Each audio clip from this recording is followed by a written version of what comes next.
ஏற்கனவே ஒரு சைலன்சர் வந்து கழட்டி அதை சோக் ஆயிடுச்சுன்னு காமிச்சிருப்பேன்.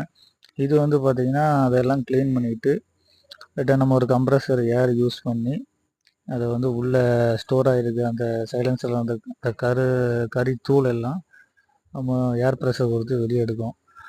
ஒவ்வொரு ட்ரிப்பும் சைலன்சர் இறக்கும்போது இந்த மாதிரி க்ளீன் பண்ணி போட்டால் அதுக்கப்புறம் கொஞ்சம் நல்லாயிருக்கும்.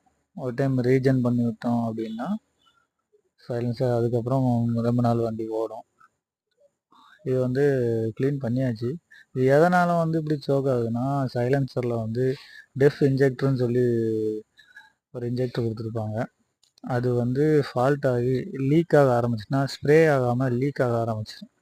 அப்படி லீக் ஆகும்போது அது கீழே வடிஞ்சு அந்த டெம்பரேச்சருக்கு ஃபுல்லாக சுற்றி யூரியா வந்து கட்டி மாதிரி பிடிச்சி ஒட்டிக்கிடும். அதை க்ளீன் பண்ணி போட்டால் கொஞ்சம் நல்லாயிருக்கும்.